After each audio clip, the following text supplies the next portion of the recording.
These deadly storms are sparking some renewed attention on forecasting severe weather and the funding that goes behind it. Cuts and staff reductions at federal agencies like the National Weather Service have raised concerns among meteorologists and even members of Congress whose districts have had to deal with the aftermath of these tornadoes, floods, and even hurricanes.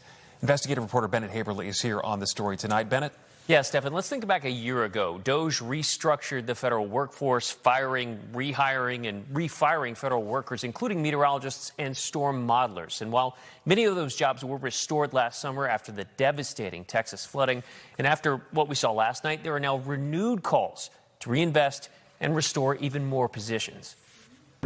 This cell will continue to move off to the east into Kankakee County, so keep your guard up. The storm that eventually produced the Kankakee tornado formed almost right over top of our heads in Winona. It started moving east-northeast, where it produced hail up to the size of grapefruits. Victor Gensini shared with us these images. The meteorologist was out storm chasing with his research team from Northern Illinois University Tuesday, launching a weather balloon like this ahead of the storms. This is history. This is what's been produced by this cell. The aftermath left a trail of destruction in Illinois, northwest Indiana, that we now know claimed 2 lives. Those events always just break your heart as an atmospheric scientist, as a researcher whose kind of entire life goal is to make sure that people don't get killed by these events. Gensini estimates the total insured loss from the storms could extend into the tens of millions of dollars, a significant storm that renews attention on both weather prediction and the restructuring that happened within the federal government. DOGE cuts a year ago led to hundreds of federal workers being fired or taking early retirement, including meteorologists within NOAA and the National Weather Service. If we have 2,100 meteorologists, I promise you, we can cover the United States of America. During a congressional hearing last June, Commerce Secretary Howard Lutnick pushed back against claims that the cuts were impacting weather prediction services. But deadly Texas flooding last summer prompted the Trump administration to rehire 450 positions within the National Weather Service.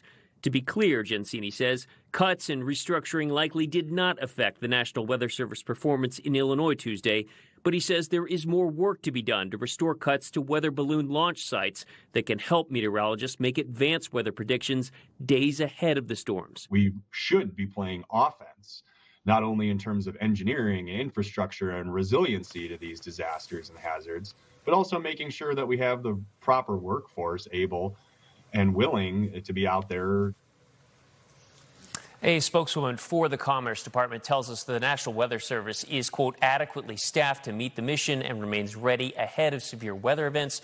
But just last week, the Union of Concerned Scientists drafted a letter raising concerns about the Trump administration's plan to restructure or dismantle 2 weather research centers in Colorado and Wyoming that they say provide critical weather information. Stephen? Bennett Haeberle with us tonight. Bennett, thank you very much.